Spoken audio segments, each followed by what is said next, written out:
Bismillahirrahmanirrahim. Assalamualaikum warahmatullahi wabarakatuh. Anak-anak sekalian, selamat pagi, selamat sore, selamat malam, tergantung kapan anak-anak melihat video ini. Video ini adalah rekaman materi Open Mind Budidaya Hewan yang sebelumnya sudah Pak Fikri sampaikan secara langsung melalui Google Meet. Dalam materi Open Mind ini Pak Fikri akan menjelaskan, dan semoga penjelasan tersebut bisa membuka cakrawala pemikiran kita semua terkait dengan pelaksanaan proyek budidaya hewan.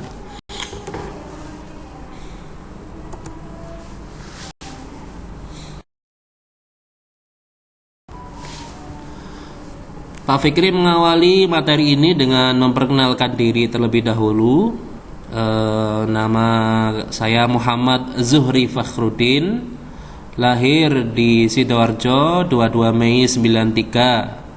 Untuk penjelasan lengkapnya nanti bisa kalian baca sendiri karena materi ini sudah dikirimkan dalam bentuk PDF di grup kelas.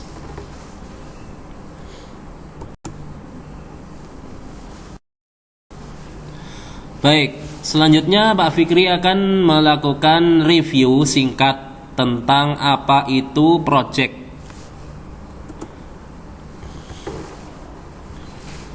Project adalah sekumpulan kegiatan yang disusun dan direncanakan untuk mencapai sebuah hasil tertentu dengan melibatkan pemikiran kreatif, inovatif, dan solutif untuk menyelesaikan sebuah permasalahan yang ada atau memunculkan pilihan opsi baru untuk dapat digunakan dalam kehidupan manusia.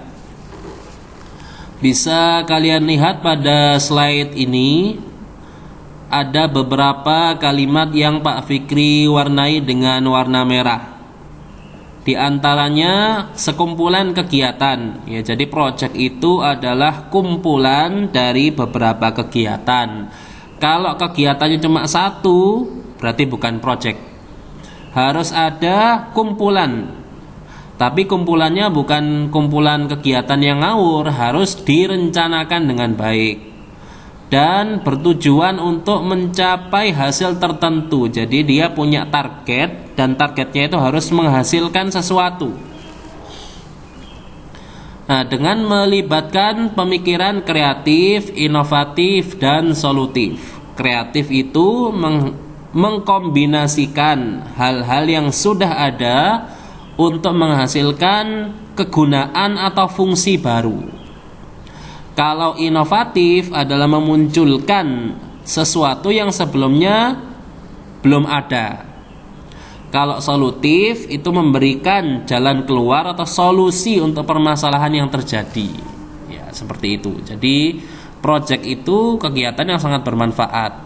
Ada tujuan-tujuan yang ingin dicapai dari pelaksanaan proyek itu. Oke, next.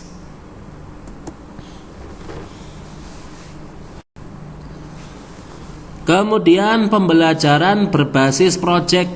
Apa sih pembelajaran berbasis proyek itu, dan kenapa di sekolah alam perlu ada pembelajaran yang menjadikan proyek sebagai media pembelajarannya? Jadi pembelajaran berbasis proyek adalah sebuah kegiatan pembelajaran yang menjadikan proyek sebagai medianya. Siswa mengerjakan proyek yang telah dipilih, direncanakan, dan dilakukan untuk mengalami proses penambahan ilmu pengetahuan, skill lapangan, kemampuan bekerja sama, dan berpikir kritis serta tanggung jawab. Jadi proyek ini sebenarnya hanya alat belajar. Tujuan yang utama adalah pembelajarannya, bukan pelaksanaan proyeknya. Apa yang ingin dicapai? Pertama, penambahan ilmu pengetahuan secara teori akademis bisa kita dapatkan melalui pelaksanaan proyek. Jadi teori-teorinya, misalkan kalian mempelajari IPA terkait dengan reproduksi hewan, teorinya dipelajari. Kemudian ada skill lapangan, keterampilan lapangan. Nah ini, jadi kalau tadi adalah teori akademiknya, kalau skill lapangan ini adalah aplikasi dari teori tersebut di lapangan. Tidak semua orang mahir dalam aplikasi di lapangan. Perlu pembiasaan dan latihan. Karenanya sejak usia SMP di sekolah alam sudah dibiasakan anak-anak untuk mempraktekkan teori yang didapat di kelas, dipraktekkan di lapangan dalam bentuk kegiatan yang nyata. Kemudian kemampuan bekerja sama antara satu orang dengan yang lain. Ini penting di zaman milenial ini, karena seseorang tidak bisa eksis sendirian. Perlu kolaborasi, perlu kerjasama dengan pihak-pihak lain. Karenanya sudah dilatih sejak sekarang agar bisa berkolaborasi dengan orang lain dengan menjaga prinsip-prinsip saling menghargai, saling menghormati, tidak memaksakan kehendak kepada orang lain. Ya. Kemudian berpikir kritis, selalu menanyakan sebabnya apa, kapan, di mana. Nah, seperti itu. Selalu bertanya. Itu namanya berpikir kritis. Kalau belum bertanya, belum ada rasa ingin tahu, berarti belum berpikir kritis. Serta tanggung jawab. Nah ini yang sangat penting ya, tanggung jawab. Karena tanggung jawab ini adalah modal utama untuk kegiatan apapun. Harus tanggung jawab. Dalam proyek budidaya hewan, tanggung jawabnya seberapa? Ya kalau kita memelihara hewan, kita perhatikan makanannya, kesehatannya, perawatannya seperti apa, kotorannya kita bersihkan. Itu bentuk-bentuk tanggung jawab yang kita latih dalam pembelajaran berbasis project. Oke, next. Ada setidaknya 15 tahapan pembelajaran berbasis project. Yang pertama adalah open mind, kemudian riset lapangan. Riset lapangan ini kalian melakukan penelitian di lapangan terkait dengan hewan yang akan kalian budidayakan. Kemudian 3, penyusunan database. Jadi data atau informasi yang kalian dapatkan melalui riset lapangan itu disusun menjadi satu database, kumpulan informasi yang sangat berguna.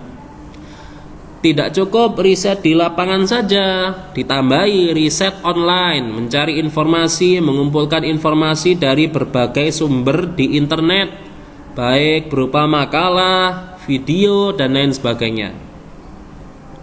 Kemudian presentasi pilihan hewan, pilihan hewan kalian tuh harus dipresentasikan. Ya apa yang dipresentasikan? Ya sebab-sebabnya. Kenapa kok kalian milih hewan ini? Kenapa kok tidak hewan yang itu? Nah, seperti itu. Nanti Pak Fikri bimbing bagaimana menyajikan presentasi yang baik. Baru kemudian pembuatan proposal, pengumpulan modal, pembuatan kandang, pembelian hewan, pemeliharaan. Nah, kemudian eksperimen. Eksperimen ini kita melakukan uji coba terhadap hewan yang dipelihara. Contohnya, misalkan kalian memelihara ayam petelur. Kemudian ayam petelurnya diberi makan sawi atau bayam yang hijau dengan kandungan zat besi yang tinggi. Apa yang terjadi pada ayam ini? Bagaimana kotorannya? Apakah dia semakin sehat? Apakah bulunya semakin bagus? Bagaimana dengan telurnya? Nah, itu akan diobservasi dan akan kalian bandingkan dengan jenis makanan yang lain. Itu kan tadi dikasih makan bayam. Bagaimana kalau dikasih makan wortel? Apakah berpengaruh pada kuning telurnya? Apakah kuning telurnya semakin warnanya semakin orange. Nah, seperti itu. Itu namanya eksperimen. Kemudian baru melakukan panen, penjualan, laporan, dan evaluasi. Next. Proposal dan laporan project. Ya, secara singkat perbedaan antara proposal dan laporan. Kalau proposal dibuatnya di awal, kalau laporan dibuatnya di akhir. Proposal dibuat untuk merencanakan secara detail. Jadi proposal ini bisa kalian gunakan untuk mengajukan peminjaman modal. Ya. Apa saja isi proposal? Ya, sebenarnya banyak. Tapi intinya yang harus ada dalam proposal itu minimal yang pertama ada latar belakang. Kemudian kedua ada landasan teori. Kemudian ketiga ada analisis pasar. Kemudian 4 ada perencanaan keuangan. Yang kelima ada arus kas. Latar belakang itu seperti apa? Jadi latar belakang itu kalian menjelaskan sebab-sebab yang menjadi latar belakang kalian mengapa kok melaksanakan proyek budidaya hewan dan kenapa kok memilih hewan tertentu. Contoh, misalkan kalian memilih hewan ayam petelur. Latar belakangnya apa? Latar belakangnya kalian jelaskan. Di kota Krian, kami sudah melakukan penelitian di lapangan. Ternyata terjadi kelangkaan telur ayam. Di pasar, jumlah telur yang dijual tidak sebanding dengan permintaan warga, sehingga warga kekurangan atau kesulitan membeli telur. Padahal telur adalah sumber protein yang paling murah di masyarakat. Oleh karena itu kami memutuskan untuk memelihara ayam dan menjual telurnya. Nah, itu contoh singkat latar belakang. Kemudian kalau landasan teori adalah sekumpulan informasi teoritis yang bersifat ilmiah terkait dengan hewan yang akan kalian budidayakan. Kalian bisa mencari makalah atau video yang bersifat ilmiah. Itu termasuk landasan teori, tapi harus dituliskan. Biasanya kalau terkait dengan hewan itu yang dituliskan adalah tabiatnya, karakteristiknya seperti apa, cara dia bereproduksi, kemudian jenis pakan terbaik yang bisa meningkatkan produktivitasnya. Itu landasan teori. Kemudian kalau analisis pasar ini bukan keadaan pasar seperti pasar Krian kondisinya ramai, bukan seperti itu, tapi adanya supply and demand. Jadi ketersediaan barang dan permintaan dari masyarakat. Jadi yang tersedia di pasar berapa kilo telurnya misalkan. Nah, kemudian harganya berapa? Apakah mampu dibeli oleh masyarakat? Kalau terjadi kekurangan berarti itu adalah peluang. Nah, seperti itu. Kemudian 4 perencanaan keuangan. Ini kalau kalian sudah punya modal harus direncanakan. Mau beli apa? Mau beli pakan, mau beli bibit, mau beli peralatan, minum. Untuk membuat kandang itu harus ada perencanaannya, perencanaan keuangan. Yang kelima arus kas, itu arus keluar masuknya uang. Ini kalau kalian sudah sampai pada tahap produksi, sudah berhasil menjual hasil dari hewan yang kalian budidayakan, itu kan ada uang yang keluar, uang yang masuk. Uang yang masuk berapa, yang keluar berapa, hari apa, itu harus dicatat.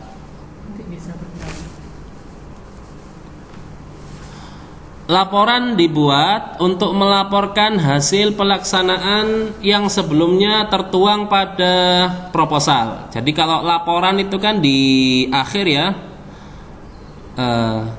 Jadi setelah melaksanakan proyek semuanya itu harus ada laporan.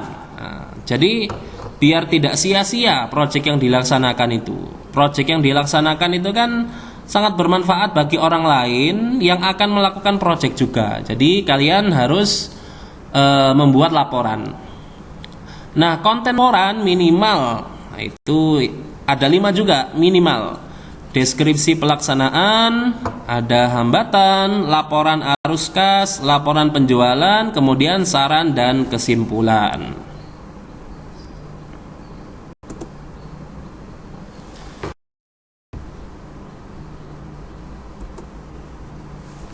Mengapa kita budidaya hewan? Ya, setidaknya ada 10 alasan kenapa kita memiliki kegiatan atau proyek budidaya hewan. Pertama, membangun hubungan harmonis antara makhluk Allah yang bernyawa dan bergerak. Antara manusia dan hewan kan hal yang sama adalah sama-sama bernyawa dan bergerak. Ustadz, tumbuhan kan juga bernyawa dan bergerak ya, tapi untuk tumbuhan kita agak susah mengamatinya. Kalau hewan lebih mudah dan sebenarnya lebih bisa dibangun hubungan yang harmonis di situ. Kemudian menumbuhkan kasih sayang terhadap hewan sebagai bentuk tanggung jawab sebagai khalifah pengelola bumi Allah. Memiliki skill memelihara hewan sebagai stok bahan pangan berdiri tinggi. 4. Memiliki pengalaman melakukan eksperimen dan pengamatan terhadap siklus hidup hewan. 5. Memahami karakteristik dan tabiat hewan ternak. 6. Mendapatkan hasil ekonomis dari pemeliharaan. 7. Mendapatkan sumber belajar otentik dari proses pemeliharaan sampai panen. 8. Menumbuhkan jiwa sosial melalui kerjasama dalam pelaksanaan proyek budidaya hewan. 9. Menumbuhkan keberanian untuk berkomunikasi. Terakhir 10. Memupuk kemampuan berpikir kritis.